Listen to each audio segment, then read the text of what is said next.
ناظرین آداب، پاکستان میں ہمارے آج کے مہمان ہیں عبدالرشید کابلی، جو ایک ہمہ جہت شخصیت ہیں، سیاست میں رہے ہیں، لیکن سیاست کے علاوہ بھی ان کی بہت اہمیت ہے جموں کشمیر کی تاریخ میں، جو پوسٹ 1947 تاریخ ہے آج تک، اس میں یہ روحی روان رہے ہیں مختلف پولیٹیکل پارٹیز کے ساتھ رہ کر کے. انہوں نے الیکشن بھی لڑے ہیں، ہم ان کا تفصیلی ذکر کریں گے ان کے سیاسی کیریئر کا. کابلی صاحب شکریہ، آج آپ ہم سے بات کر رہے ہیں. پاکستان میں ہمارے مہمان ہیں، حالانکہ ہم ہی آپ کے گھر پہ مہمان ہیں. تو جناب، ہمیں مختصراً ہمارے ناظرین کی دلچسپی کے لیے بتائیں کہ جو آپ کا ابتدائی سفر ہے اور آپ کی جو ابتدائی پرورش، تعلیم و تربیت ہوئی ہے، یہ مختصر الفاظ میں بتا دیجیے. فیض صاحب، ایکچولی میں جو تعلیم جو میں نے پڑھی وہیں سے میرا آغاز ہوا. جی. جو پولیٹیکل کچھ ایکشنز وغیرہ لیے، لیکن چھوٹے پیمانے پر.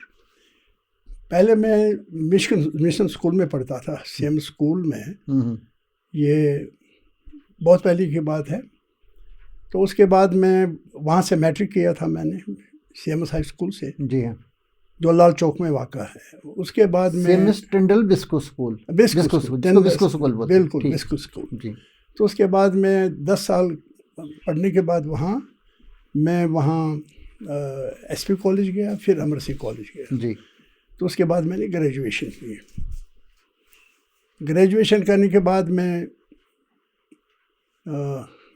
کشمیر یونیورسٹی میں بھی گیا ہوں، اور وہاں بھی میں نے ایم اے کیا ہے انگلش میں. گریجویشن ایس پی کالج سے کی یا کسی اور کالج سے؟ نہیں، ایس پی کالج سے. جی. تو اس کے بعد میں گیا لیکن امر سنگھ کالج میں بھی پڑھا ہوں، کیونکہ روٹیٹ کر رہا تھا میں، یہاں سے وہاں سے یہاں. جی. تو بہرحال اس کے بعد میں یونیورسٹی چلا گیا. جی ہاں. تو انگلش ڈپارٹمنٹ میں نے شمولیت کی. ڈاکٹر واٹ تھے تب ہیڈ آف دی ڈپارٹمنٹ، بڑے فیمس آدمی تھے، ڈاکٹر محمد سلطان واٹ. جی ہاں. جی. تو ان کی رہنمائی میں نے تو ایم اے کیا، لیکن وہ ایم اے میں ادھورا چھوڑ گیا، کیونکہ اس کے بعد مجھے جیل لیا گیا. بار مجھے جیل جانا پڑا. تو ایک بڑا سفر کا آغاز دراصل کالج کے دنوں سے، یونیورسٹی کے دنوں سے ہوا. اور میں آپ سے یہ بتاؤں کہ ایکچولی یونیورسٹی کے دنوں سے ہی میرا پولیٹیکل کیریئر شروع ہوا. جی. تو اس زمانے میں پہلے تو میں نے یوتھ لیگ بنائی تھی، اسٹوڈنٹس اینڈ یوتھ لیگ. کس سال میں؟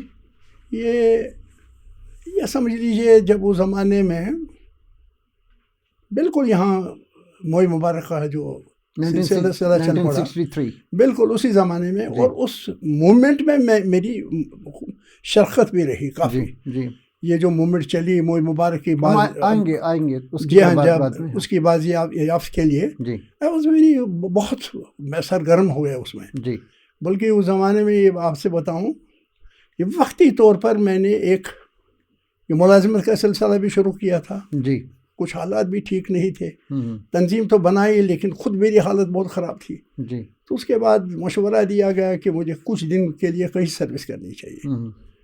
یہ اتفاق ہے، یہ میں جی بات بتا رہا ہوں آپ سے.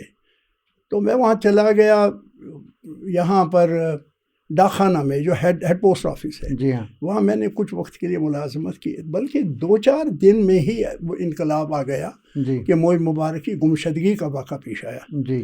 تو اس دن میری پوسٹنگ تھی، چونکہ 2 دن یا 3 دن سے زیادہ وقفہ میں نے وہاں نہیں دیا. جی.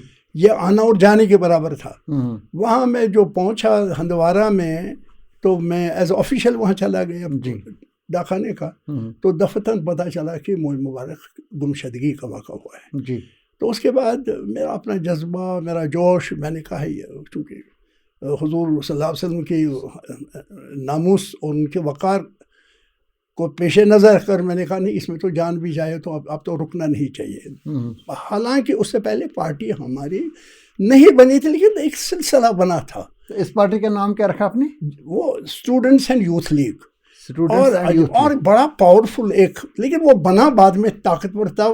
یا موئی مبارک کا واقعہ ہوا. موئی مبارک کا واقعہ اس طرح سے ہوا کہ وہاں تو یہ گمشدگی کا واقعہ، میں ہندوارہ سے چل پڑا، سری نگر پہنچا بس میں. اس کے بعد آن فٹ میں چلا گیا درگاہ شریف میں. اچھا.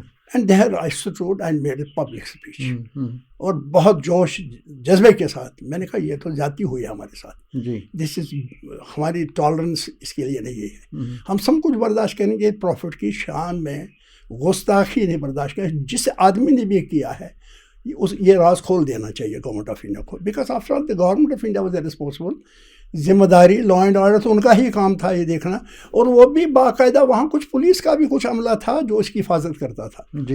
تو اس کے بعد میں لال چوک میں آیا, حالات یہاں بہت تشویشناک ہو گئے. تو لال چوک میں اسٹوڈنٹس اینڈ یوتھ لیگ کا ایک زبردست بار مظاہرہ ہوا لال چوک میں, جو آپ کے ساتھی تھے ان نے. جی ہاں, اس میں انور شاہی تھے, شیخ غلام محمد تھے, انور شاہی تو جنرل سیکرٹری تھے جی, اور شیخ غلام محمد ہمارے پریزیڈنٹ تھے, وفات ہو گئی ان کی. انور شاہی بھی کچھ صحت کے لحاظ سے آج ٹھیک نہیں ہے. تو یہ دو, اور اس کے بعد بھی اور یہ میڈیکل کالج کے اسٹوڈنٹ تھے, یونیورسٹی کے اسٹوڈنٹس تھے.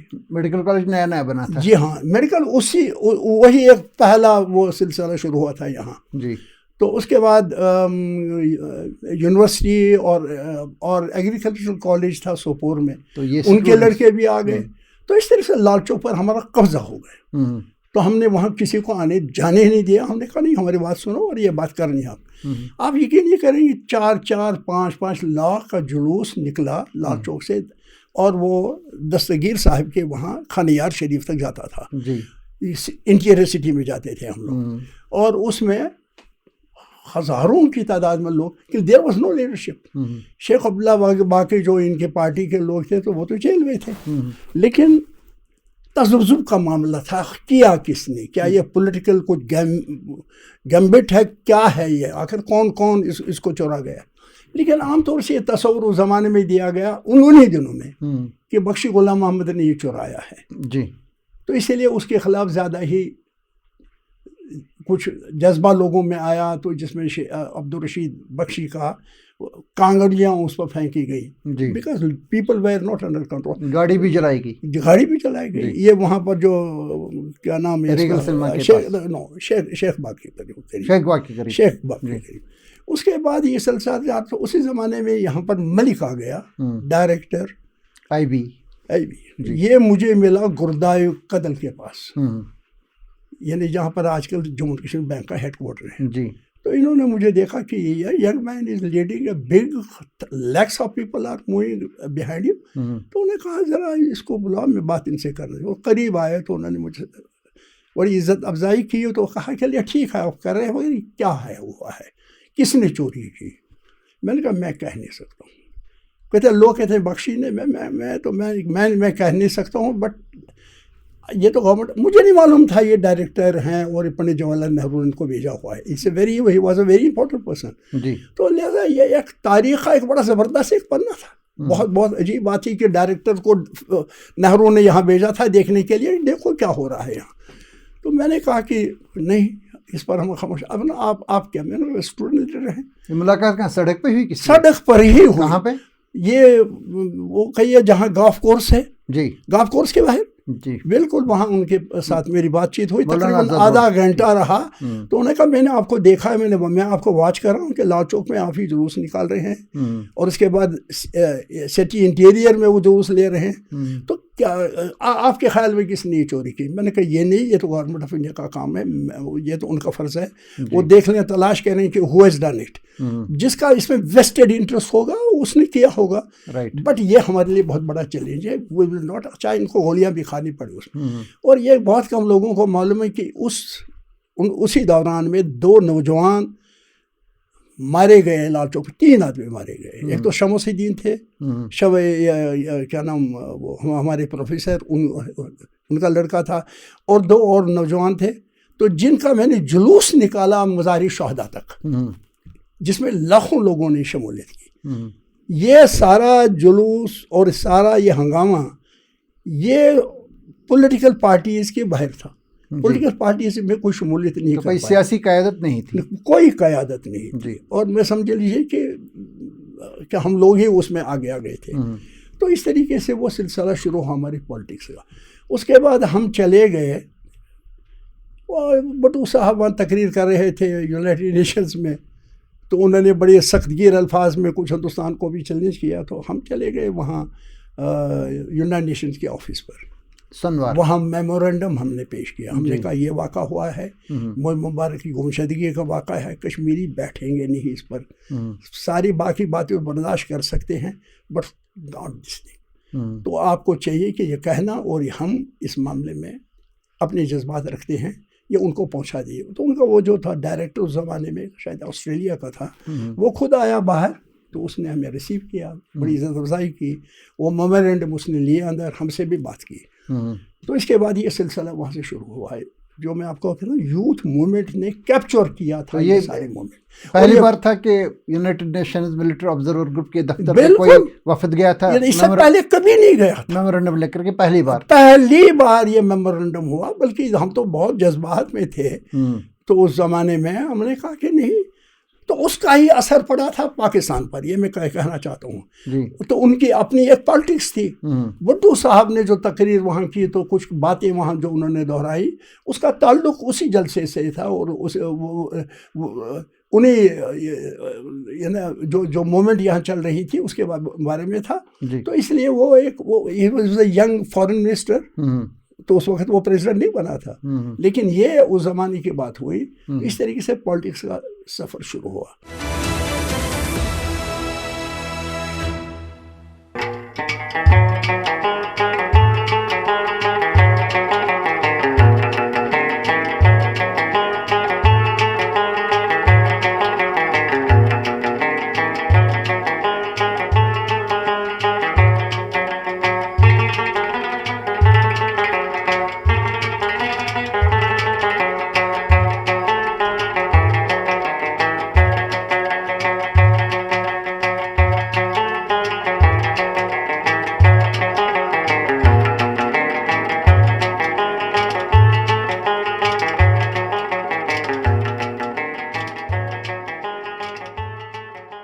تھوڑا سا پیچھے جائیں گے ہم. آپ کی ولادت اور ابتدائی پرورش کہاں پہ ہوئی تھی؟ سری نگر میں. میری پرورش ہوئی آبی گزر میں. آبی گزر میں. جی ہاں. جی. میں 30s میں پیدا ہوں, 1936 میں پیدا ہوں. جی. 1936. جی. تو اس کے بعد میں نے آپ سے کہا کہ میں یہاں پر مشن اسکول میں پڑھنے کے لیے گیا. تو اس کے بعد 10 سال میں نے وہاں کاٹے, تو وہ ساری بات میں نے آپ سے کہہ دی. تو اس طریقے سے میری تربیت, میرے والد صاحب جو تھے تو ٹرانسپورٹ پیشے سے تعلق رکھتے تھے, اینڈ سو ہارڈ ورکنگ. وہ نیشنل کانفرنس کا بڑا ایکٹیو ورکر تھا. مطلب اس کی گاڑی تھی یا ڈرائیور تھے, کیا تھے؟ وہ ٹرانسپورٹ میں کام کرتے, گورنمنٹ ٹرانسپورٹ میں کام کرتے. He was driving the trucks. لیکن اس سے پہلے وہ سوہن لال اینڈ کمپنی میں کام کرتے تھے, جس وقت میرا بچپنا تھا. جی. 40. اور سوہن لال کی کمپنی کی گاڑیاں لاہور جاتی تھی, راولپنڈی جاتی تھی, سری نگر سے راولپنڈی. بالکل. جی. اور پھر اسی زمانے کا یہ واقعہ ہے جو 1944 میں 1943 میں ہوا کہ قائد اعظم محمد علی جناح کو یہاں کشمیر میں دعوت ملی شیخ صاحب کی طرف سے. جی. کہ آپ یہاں آئے, کیونکہ یہاں پر مسلم کانفرنس اور نیشنل کانفرنس کے درمیان ایک تناؤ تھا. جی ہاں. اصل میں تو مسلم کانفرنس تھی, لیکن یہ بٹ گئی تھی. جی. تو اس لیے شیخ صاحب نے ان کو بلایا, دعوت دی. اور جب وہ یہاں تشریف لائے تو اس کے بعد ذمہ داری میرے والد صاحب کو دی گئی, بیکاز پرومیننٹ نیشنل کانفرنس. ذمہ داری ان کا جلسہ منعقد کرنا, شیخ اس کو ڈرائیو بھی کرنا اور لک آفٹر بھی کرنا. ڈرائیو بھی کرنا, تو انہوں نے اس میں سیکورٹی تو تھی نہیں, انہوں نے ہی لائے وہ راولپنڈی سے یہاں لایا. آپ کے والد صاحب نے؟ میرے والد صاحب. اس کے بعد راولپنڈی واپس بھی لیا. ان کے تجربات تھے اس معاملے میں بڑے سخت, جس نے ہماری جوش اور بڑھا دیا. اچھا. اور جو میں فالوورس تھے ہمارے, میرے جو ورکرز تھے, جو یوتھ لیگ کے آدمی تھے, وہ آتے تھے, بیٹھتے تھے میرے والد صاحب خواجہ ثناء اللہ قابل ان کے پاس, اور کہتے تھے ہمیں یہ بتا دیجیے کیا واقعہ ہوا, کیسے یہ ہوا. کیونکہ ایک واردات یہ ہو گئی تھی, جب یہاں پرتاپ پارک میں پبلک جلسہ ہوا, اس میں خود بھی موجود تھا, ویسے ینگ چائلڈ. میں بھی گیا تھا والد صاحب کو دیکھنے کے لیے, اور یہ بھی میں نے سنا تھا کہ قائد اعظم وہ لا رہے ہیں وہ یہاں. تو وہ ان کی گاڑی آ گئی, آج بھی وہ میرے نگاہ کے سامنے ہے, وہ یاداشت میری تازہ ہے. جلسہ ہوا پرتاپ پارک میں. اور میں دعوے سے کہتا ہوں کہ جن لوگوں نے ریسپشن دیا نیشنل کانفرنس میں, وہ مسلم میجورٹی کو ریپرزینٹ کرتے تھے. They were not there. Majority وہاں جو تھی وہ کشمیری پنڈتوں کی تھی، سکھ تھے، اور وہ لالا لوگ تھے جو مہاراج گنج وغیرہ میں، ان لوگوں نے قائد اعظم کی اپنی شہرت تھی، اپنا ایک وقار تھا پورے ہندوستان میں. بلکہ میرے والد صاحب کرتے تھے، چونکہ وہ جاتے تھے اس ایریا میں جو آج پاکستان ہے، وہ کہتے تھے اس ایریا میں پنجاب میں اگر جھگڑا سکھوں اور مسلمانوں کے بیچ میں ہوتا ہے، یا ہندو اور مسلمان کے بیچ میں، سکھوں یا ہندو کے درمیان، تو اس وقت سب قائد اعظم کو جاتے ہیں کہ آپ سالس بن جائیے اور مسئلے کو حل کر دیجیے. اور وکیل بھی تھے، وہ تو وکیل تھے ہی، پرامیننٹ وکیل. یہاں کشمیر میں بھی انہوں نے کئی بار آ کر کئی کیس لڑے ہیں. جی ہاں. تو میں ایک بات یہ آپ سے کہنا چاہتا ہوں کہ اس لیے جب قائد اعظم آئے تو چلے گئے تو صاف دکھتا تھا، پھیکا پھیکا سا وہ جلسہ تھا. اچھا. اور جب قائد اعظم واپس گئے تو سون لال اینڈ کمپنی تھی وہاں، خواجہ اسحاق تھے، وہ میرے والد کے بہت قریبی تھے. جی ہاں. خواجہ اسحاق ناوپورہ کے. جی ہاں، ناوپورہ کے. جی. اور قاسم صاحب، بلکہ وہ تنخواہ وہی مجھے دیتے تھے. والد صاحب کی تنخواہ کی آپ یہ لے لیجیے، وہ تو آج لاہور میں ہے، آج وہ فلان جگہ پر ہے. Was a prominent figure in the association also and in the organization also. تو اس کے بعد میں یہ سلسلہ یہ رہا جو میں آپ سے کہتا تھا کہ پھر قائد اعظم کو جب واپس لیا گیا، وہ عبرتناک واقعہ ہے. اس پر آدمی شرمسار ہو جائے تھے. قائد اعظم کی اپنی حیثیت تھی، آج بھی ان کا وقار ہے. وہ پورے برصغیر کے بہت بڑے لیڈر ہیں. پاکستان ان کی وجہ سے بنا وہ الگ سوال ہے، لیکن ان کا جو اپنا وقار، یہ وہ کانگریس لیڈر، وہ نون فگر، گاندھی کے دست راست تھے وہ. تو لیکن جہاں تک ہندو مسلم سکھ اتحاد کا تعلق تھا، اس لحاظ سے بڑے جانے پہچانے تھے وہ. اور شاید اسی وجہ سے جو کشمیری پنڈت اور نان مسلمز آ گئے تھے، چوک در چوک وہاں تھے، لیکن اتنا بڑا اجتماع بھی نہیں تھا. چوک وہاں پر جہاں پر آج فوارے لگے ہیں، جی ہاں، تو وہیں پر آ گئے ان کو سننے کے لیے، بڑا احترام سے دیکھا. اس کے بعد وہ واپس چلے گئے. کتنے 1-2 ہزار لوگ تھے وہ؟ مشکل سے اتنے ہی، مشکل سے بہت فکر. اس کے بعد تو اس کا مطلب کہ یہ was disrespected by the ruling party National Conference. Right. یہ ایک بڑا ایک زخم لگا یہاں سیاست میں. سری نگر میں تو ڈس ریسپیکٹ کا ذکر آپ نے نہیں کیا. پرتاپ پارک میں تو آئے، وہ اچھی طرح آئے نہیں آئے نا. جب جو ریسپشن مسلم میجورٹی کو دینا چاہیے تھا reception, there under the command of Sheikh Sahib کی اپنی ایک شخصیت تھی. تو ادھر سے اس کا مطلب یہ ہے کہ نیشنل کانفرنس اس جلسے کو کامیاب نہیں دیکھنا چاہتے. لیکن آپ بتا رہے تھے کہ شیخ صاحب نے ان کو دعوت پہ یہاں پہ بلایا تھا، جبکہ وہ جیل میں تھے. بالکل میں کہہ رہا ہوں. اور جب وہاں سے قائد اعظم نکلے واپس، جی، انہوں نے کوئی تقریر کی، کیا کچھ کہا انہوں نے، اب یاد نہیں ہے مجھے. لیکن پھر اسی کار میں بیٹھے. کار اس زمانے میں بڑی ناپائد ریئر تھی اور بڑی خوبصورت کار تھی. وہ سولال کمپنی والوں نے رکھی تھی اس کے لیے. تو اس میں پھر بیٹھے تو میں نے دیکھا والد صاحب پھر ڈرائیو کر رہے ہیں، چلے گئے. تو اس کے بعد ایک بہت افسوسناک واقعہ ہوا کشمیر کی تاریخ میں، جو ہمیں کبھی نہیں بھولنا چاہیے. وہ یہ ہوا کہ جب یہاں سے قائد اعظم واپس گئے، بارہمولہ جانا تھا نا، راولپنڈی، تو بارہمولہ، لیکن میرے والد صاحب ڈرائیو کرتے تھے. جب بارہمولہ پہنچے، یہ میرے والد صاحب کا کہنا ہے، یہ آئی وٹنس ہیں، خود موجود تھے، قائد اعظم کے ساتھ ڈرائیو کرتے تھے. اور وہ ایک لحاظ سے ان کے سیکورٹی آفیسر بھی تھے. تو جب وہ وہاں پر پہنچے تو وہاں پر انہوں نے دیکھا کہ پبلک جلسہ نیشنل کانفرنس نے آرگنائز کیا ہے وہاں بارہمولہ. اچھا. اور ان کو شیروانی صاحب جو سب سے بڑے نیتا تھے نیشنل کانفرنس کے، مقبول شیروانی، اس نے لوگوں کو جمع کر کے، اس جلسے کا مقصد یہی تھا، یا تو یہ تھا کہ ریسپشن دینا ہے قائد اعظم کو، واپس جا رہے ہیں، یا ڈکٹیٹ کرنا ہے ان کو. اور وہی ڈکٹیشن کا معاملہ تھا. برا بلا ان کو کہا جا رہا تھا اور لوگوں کو، یہ میرے والد صاحب کا کہنا تھا. He was the eyewitness. ان کو تقریر نہیں کرنی، ان کو تقریر تو کی نہیں اس نے، وہاں کوئی اگر کرنے کے لیے کہا ہوگا. بٹ دیٹ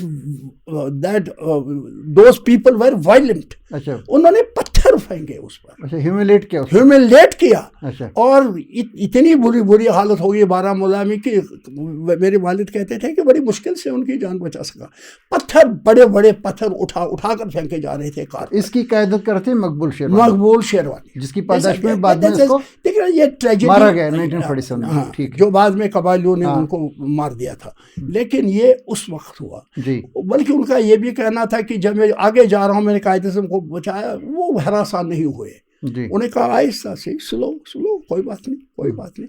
بڑے صابر آدمی تھے. انہوں نے کہا نہیں, سب کچھ دیکھ کر بھی ایسا لگ رہا تھا کہ انجانے بنے ہیں. ان کے ساتھ کوئی اور لوگ تھے یا no he was only man, all alone. اس گاڑی میں آل الون تھے, جو میں نے خود بھی دیکھا. اچھا اور جو میرے والد نے, آپ خود بھی گئے تھے وہاں؟ میں نے کہا نا آپ کو بارہمولہ. نو سری نگر میں جو میں نے دیکھا, لیکن ادھر نہیں گئے. ادھر تو نہیں. وہ اپنے والد سے, میرے والد نے کہا کہ اس کے بعد مولوی یوسف شاہ دوڑ رہا تھا پیچھے سے. جی جب ہم نکال رہے تھے گاڑی کو وہاں سے, تو کہتا تھا میرا نام لے کر, he was a known figure my father, بڑا خواجہ ثنا اللہ, خدا کے لیے مجھے بچاؤ. میری بھی میں کیا نا مشکلات میں پھنسا ہوں. اس کو لگا اس کو بھی پتھر پھینکے جا رہے. اس کو لگا میں بھی زد میں ہوں. زخمی تھا یا نہیں تھا, نہیں زد میں, بٹ ہی واز ہیرسڈ. اس کی ہیرسمنٹ ہوئی تھی اور وہ بھاگ رہا تھا گاڑی کے پیچھے. اچھا اس کا مطلب یہ ہوا کہ مولانا بھی وہاں اس وقت موجود تھے. جب وہ اپنی کار میں ہوں گے یا کس گاڑی میں تھے وہ نہیں مجھے معلوم. والد صاحب نے نہیں کہا, لیکن پھر والد صاحب نے دروازہ کھولا تو ان کو بٹھا دیا. اچھا کیونکہ وہ کہہ رہے تھے مجھے بچاؤ. ٹھیک. تو گاڑی میں بٹھا کر سیدھے آگا پیچھا دیکھے اتنی تیز رفتار سے. والد صاحب نے کہا کہ ایک ہی میرا ٹارگیٹ تھا, that I should reach across the Kohala اور راولپنڈی پہنچ جاؤں. اچھا راستے میں رکنا نہیں ہے. رکنا نہیں ہے. محمد علی جناح کو یہاں سے بھگایا گیا, یہ بھگایا سری نگر سے. بالکل یہ فیکٹ ہے, اور اس کا چشمدید گواہ میرے والد صاحب. اور یہ سارا کیا نیشنل کانفرنس نہیں. ایگزیکٹلی. میرے والد صاحب خود نیشنل کانفرنس کے آدمی تھے. جی. لیکن جو انہوں نے یہ کام کیا تھا وہ ان کے اپنی ضمیر کی وجہ سے کیا, اپنے وہ جانتے تھے. میں ان کی کیا بات بتاؤں, جموں میں جب فسادات ہو گئے, مسلمانوں کا کافی جانی مالی نقصان, نومبر 1947. جی. اس میں میرے والد صاحب بھی کام کرتے رہے. جی. بچاؤ کے کام میں گورنمنٹ ٹرانسپورٹ والوں نے اور لوگوں نے بھی کام کیا. میرے والد صاحب سرگرم تھے. انہوں نے کہا کہ بخشی واز ڈوئنگ, یہ جو ریسکیو کا کام ہو رہا تھا, بچانے کا کام, اس میں بخشی صاف نظر آ رہا ہے. لیکن شیخ صاحب نہیں تھے. تو میں نے کہا کیوں نہیں آئے, ان کو تو آنا چاہیے تھا. جب جموں پرائم منسٹر رہتا ہے, تو انہوں نے کہا کہ وہ اس لیے نہیں آئے کہ ان کی رنجش تھی عباس صاحب چودھری غلام عباس کے ساتھ. عباس اللہ رکھا ساغر, ان سب جو جموں کا تھا, یہ مسلم کانفرنس ہی, ان سے ان کو اختلاف تھا.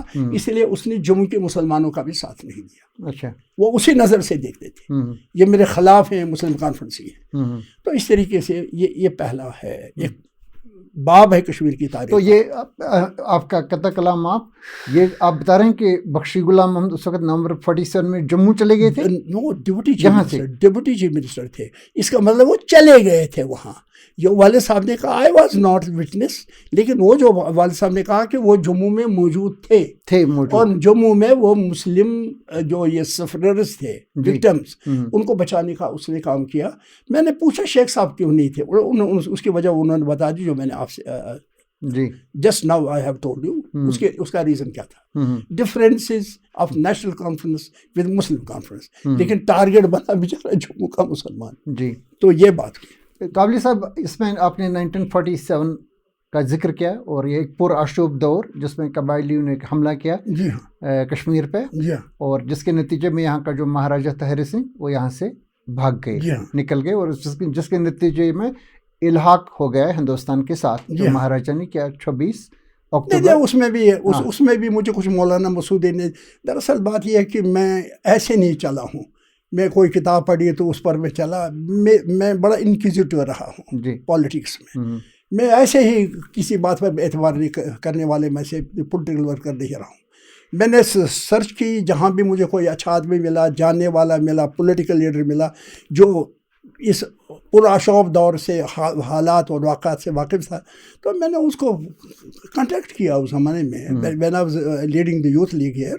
تو میں نے کہا یہ واقعات کیا ہیں. تو اسے مولانا مسعودی کا یہ کہنا تھا کہ دلی بھی تیار نہیں تھی ایکسیشن کے لیے. اچھا وہ بھی تیار. سردار پٹیل نہیں چاہتے تھے. سردار پٹیل نے کہا اسے مارشی لینڈ, یہ ورڈ ہے.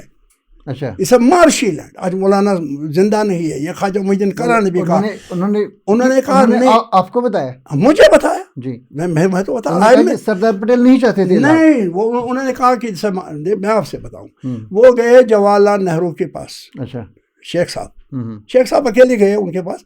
کہا کہ ہماری علاقہ کیا ہوا. غفار خان کا تو آپ نے بالکل دھکا دیا ہے, اس کو پاکستان میں ہی بھیج دیا ہے, حالانکہ وہ تو سرحدی گاندھی تھے ہمارے رفیق. تو میرا کیا کیا آپ نے؟ تو انہوں نے کہا نہیں, یو کمپرومائز وتھ پاکستان. اس کو نہرو نے کہا.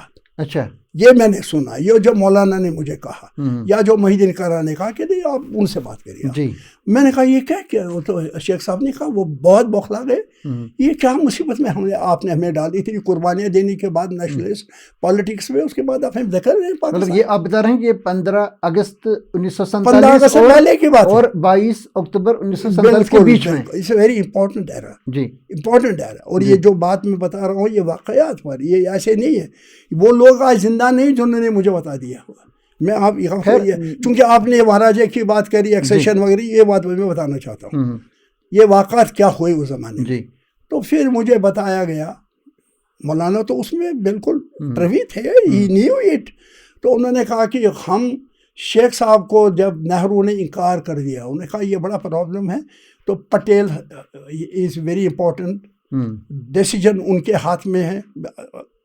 وہ چونکہ ہوم منسٹر بھی تھے, تو وہ آپ ان کے پاس جائیے. جی سردار ولبھ بھائی پٹیل. کہا ہم گئے, میں گیا, میں نے انہوں نے کہا کہ شیخ صاحب نے مجھے ساتھ لیا, محی الدین کرا کو ساتھ لیا, اور بھی 1-2 آدمی لیے جو کشمیر کے تھے کہ ہم تو سردار پٹیل نے یہ بات کہی کشمیر از اے مارشی لینڈ بیفور 22 اکتوبر 1947 سے پہلے. مارشی لینڈ. میں کیا کروں گا, آپ کیا چاہتے ہیں, یو کمپرومائز وتھ پاکستان. نو, یہ درد سر ہم نہیں لیں گے. تو اس حساب سے ہم یہ سمجھ سکتے ہیں کہ جب قبائلیوں نے یہاں پہ حملہ کیا تو اس وجہ سے انڈیا اس میں ڈریگ ہو گیا. نہیں وہ تو بعد میں آ گئے نا. ہاں اکتوبر میں. نہیں ان کی وجوہات کچھ اور ہیں, وہاں پر کچھ اور واقعات ہیں, لیکن یہ قبائلی حملے سے پہلے کی بات ہے. میں یہی بتا رہا ہوں. بالکل وہ تو ہے. یہ مطلب 22 اکتوبر مطلب 26 اکتوبر تک تو یہاں قبائلی تو نہیں آئے تھے. جی ہاں. تو اس کا مطلب یہ ہے کہ وہی تو بتانے جا رہے ہیں, آپ تفصیل سے آپ کو بتا دوں گا اس معاملے میں کیا ہوا. میں یہی سمجھنے کی کوشش کر رہا ہوں. کہا کہ یہ ہوا, تو اس نے شیخ صاحب نے کہا کہ آپ ہمیں کی مصیبت میں ڈال رہے ہیں, ہم تباہ ہو جائیں گے. مطلب شیخ صاحب الحاق چاہتے تھے, ہندوستان نہیں چاہتا تھا. پکا ہندوستان کے ساتھ وہ چاہتا تھا. انہوں نے کہا ہماری موومنٹ ہی یہی تھی. Why then National Conference, why not Muslim Conference. یہ پھر وہ لگام تو ان کے ہاتھ میں تھی نا, پارٹی کو تقسیم کیا گیا تھا. میں یہ کہتا ہوں بٹ مولانا مسعودی ٹول میں, محی الدین کرا ٹول میں, کہ وہ ان کے رفیق تھے, ان کو ساتھ لیا ولبھ بھائی پٹیل کے پاس, and was a most powerful man. Nehru بھی ان سے کئی معاملوں میں خوفزدہ تھا, تو ان کے پاس گئے تو اس نے انکار کر دیا. بلکہ یہ ورڈ مجھے کہے انہوں نے کہ اس نے کہا اس سے مارشی لینڈ, ایک بار ہم وہاں پھنسیں گے دلدل میں, نکل نہیں آئیں گے. تو اس لیے آپ کا کام یہ نہیں آپ جائیے. اب بات وہیں اس کے غفار خان کے ساتھ یہی ہوا, تو انہوں نے کہا آپ کو وہی مشورہ دے رہے ہیں, اس سے زیادہ میں نہیں کر سکتا. پھر پنڈت نہرو کے پاس پھر آئے. پھر پنڈت نہرو نے اس معاملے میں, چونکہ ان کو ویکنس تھی کشمیریوں کی, ہی واز ہمسیلف اے کشمیری, تو اس نے کہا میں کچھ نہیں کر سکتا ہوں. لیکن شیخ صاحب نے اس کو بہت مجبور کیا, بہت تنگ کیا کہ نہیں کچھ کریے, ہم تو مارے جائیں گے وہاں, ہمارا تو میرا تو کشمیر جانا ہی اب نام. لیکن الٹیمیٹلی یہی ہوا نا, شیخ محمد عبداللہ نے الحاق نہیں کرایا. الحاق تو مہاراجہ ہری سنگھ نے کیا جب قبائلیوں نے حملہ کیا کشمیر پہ. اب ہاں بالکل, دیٹس ایگزیکٹلی. اب میری سمجھ میں یہ نہیں آیا, مجھے اس میں معاملے میں کنفیوژن ہے کہ وائی قبائلیز کے ان کا کیا کام تھا یہاں, وہ کس لیے آئے. کیونکہ یہاں تو مسئلہ ابھی کچھ اور تھا, گورنمنٹ آف انڈیا بھی تیار نہیں تھی, لیکن قبائلیوں کا آنا اس معاملے بڑی ایک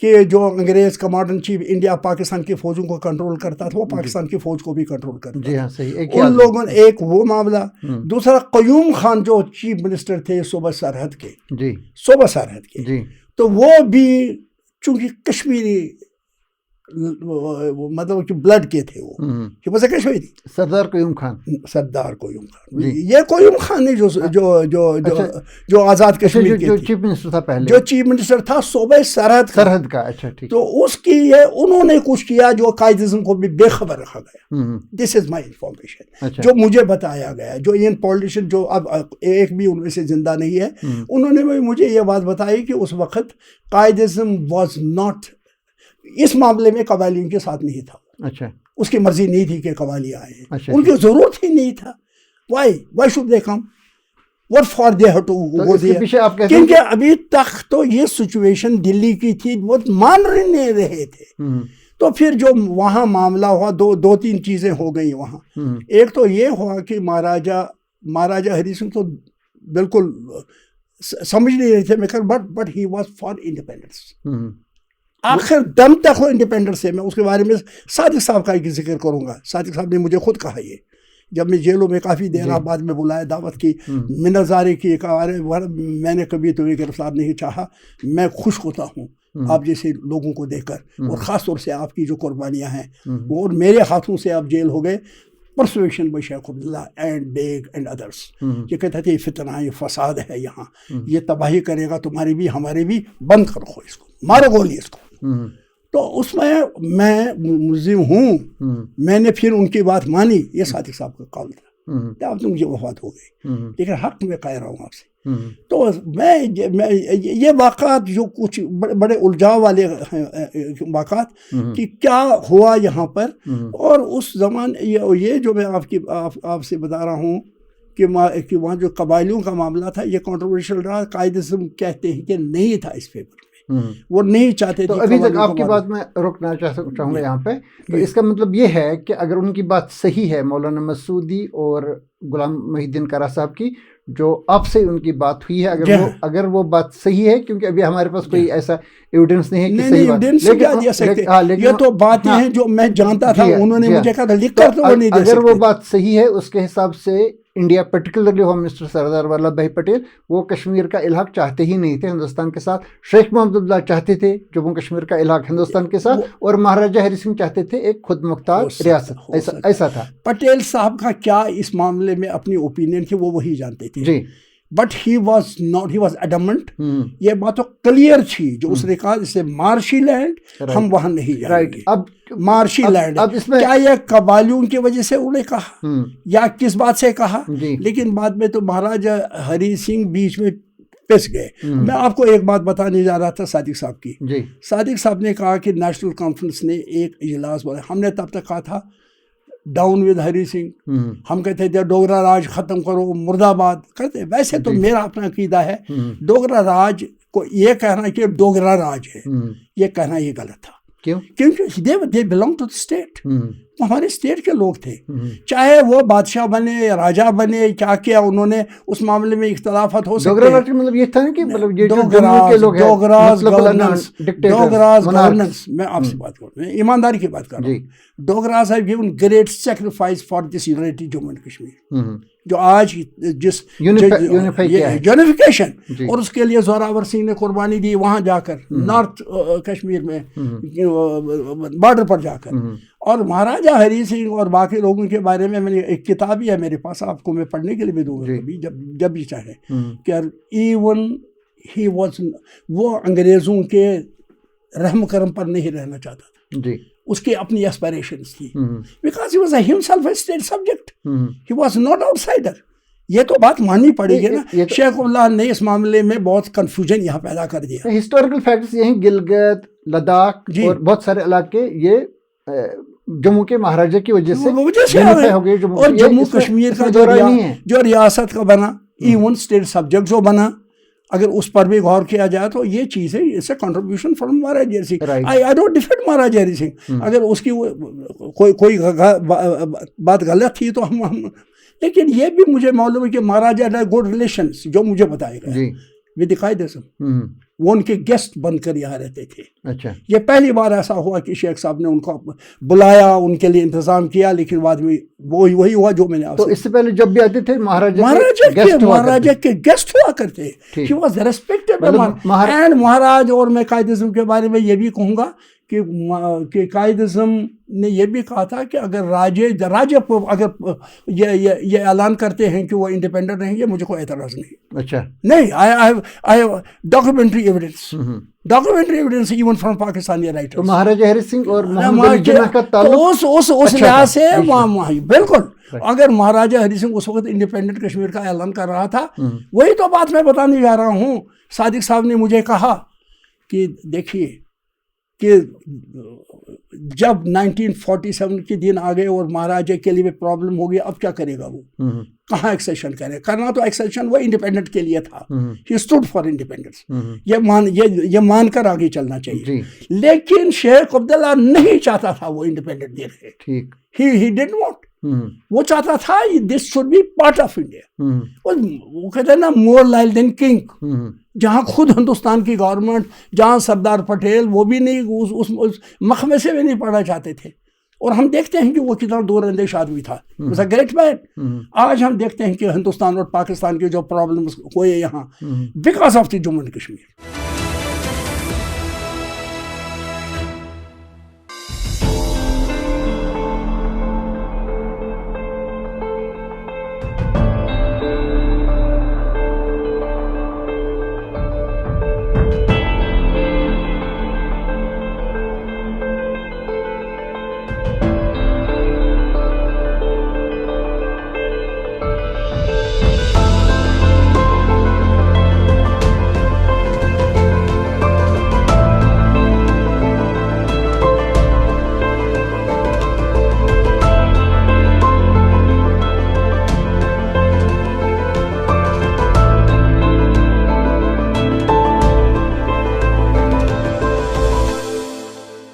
جس وقت ہم ذکر کر رہے ہیں, جی ہاں, اس وقت آپ کی عمر آپ کے کہنے کے مطابق 11 سال تھی. تو کچھ یادیں ہیں کہ نہیں, یہ اس کے بعد میں جاننا چاہتا ہوں کہ یہ جب ریڈرز یہاں پہ آئے جی کشمیر میں, تو لوگوں کا ان کے ساتھ کس قسم کا نہیں تھا شبر تھا.